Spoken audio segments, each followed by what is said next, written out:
There is a certain kind of person who cannot simply have a thought.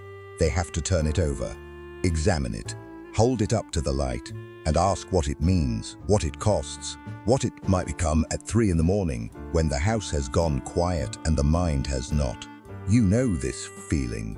You have lain in the dark replaying a sentence you said 4 years ago, wondering if it landed wrong. You have written and rewritten a text message 11 times before sending nothing at all. And somewhere along the way, you stopped calling it thinking. You started calling it a flaw. But what if it was never a flaw? There is a specific kind of exhaustion that comes from a mind that will not rest. Not because it is broken, but because somewhere, a long time ago, it learned that resting was not safe. You did not choose this. You built it quietly, the way a house gets built one board at a time, without anyone announcing the blueprint. You know the moment when a room goes silent and your chest tightens before you even know why. You know the specific ache of replaying a conversation and finding each time a new way you might have failed in it.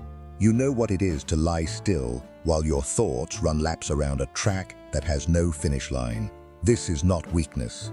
This is a nervous system that decided once that vigilance was the price of safety and never got the memo that it could put the badge down. Think of the ordinary Sunday evening. The dishes are done, the house is quiet, and still your mind drifts to Monday, to a meeting that hasn't happened yet, to a look on someone's face that probably meant nothing at all. You catch yourself gripping the edge of the counter a little too hard. You catch yourself holding your breath without knowing when you started. This is what it means to think too much. It is not indulgence. It is not drama. It is a kind of labor that never clocks out. Psychologists have a name for this. They call it hypervigilance of the mind, a kind of internal watchtower that never learned how to close for the night. It scans, it predicts, it prepares for a danger that most days never comes. And somewhere in your childhood, in a house that may have felt unpredictable, or in a room where love arrived only after performance, that watchtower was built for a reason. It kept you safe then. It is only tired now. Carl Jung once wrote of the shadow, the parts of ourselves we push into the dark because we were never taught they were allowed to stand in the light. Maybe your overthinking is not the enemy. Maybe it is the shadow of a child who learned early that mistakes were dangerous and silence was safer than being wrong. Bowlby spent his life studying what happens when a child cannot fully trust that comfort will come. He called it attachment. What he found in simple terms is this: a mind that could not always predict safety learns to manufacture its own version of it through analysis, through control, through thinking every possible outcome into submission before it has the chance to hurt you. And here is the deeper truth, the one no one tells you at the surface. The overthinking was never really about the thought, it was about control. If you could predict every outcome, you believed you could prevent every wound. If you rehearsed every conversation, maybe no one would ever leave disappointed or leave at all. The mind was not betraying you.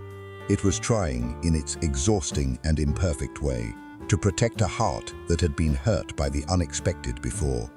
You were not born anxious, you became careful. There is a difference between the two, and it matters. Anxious implies something wrong with you. Careful implies something happened to you, and you adapted. You survived a version of the world that demanded constant readiness, and your mind simply never received the signal that the danger had passed. It is still standing at the window. It is still listening for the sound of a door. Bessel van der Kolk wrote that the body keeps score long after the mind has tried to move on. The tight jaw, the shallow breath, the way your shoulders creep toward your ears without permission.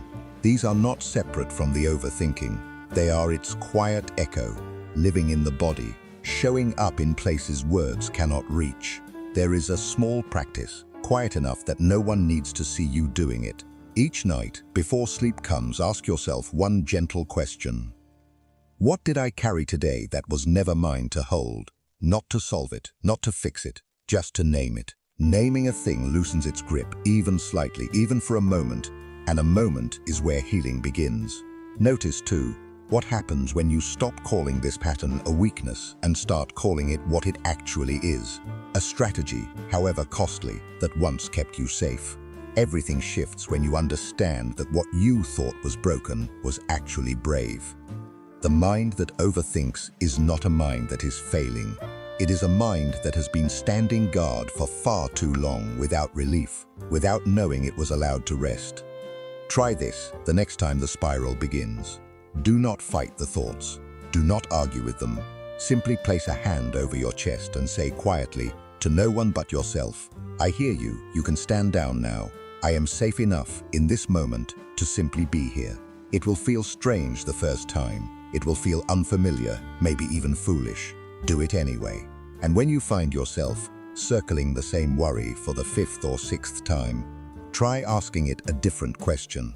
Not, what if this goes wrong, but what is this thought trying to protect?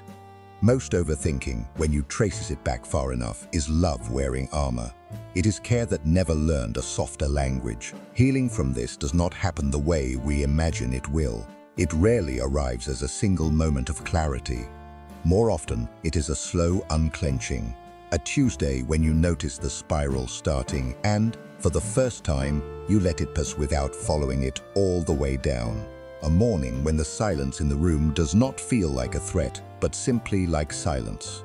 This is not the absence of thought. This is the presence of peace, learning, slowly, how to stay. Some days it will not work. You will spiral anyway, and that is not failure. That is simply the old pattern reaching for what it knows. Be patient with yourself, the way you would be patient with someone you love who was doing their best with what they had been given. You were never too much. You were never broken for feeling everything so deeply, for turning every stone twice, for needing to understand before you could rest.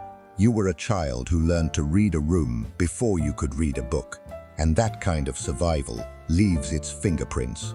But a fingerprint is not a sentence. It is only where you have been. Somewhere inside you, beneath all the analyzing and rehearsing and bracing for what might go wrong, there is a quieter version of you. One who is allowed to simply exist without earning it. One who is allowed to sit in a room and let the silence be just silence. One who does not need to solve the evening before she can enjoy it. You do not have to think your way to safety anymore. You are allowed at last to rest.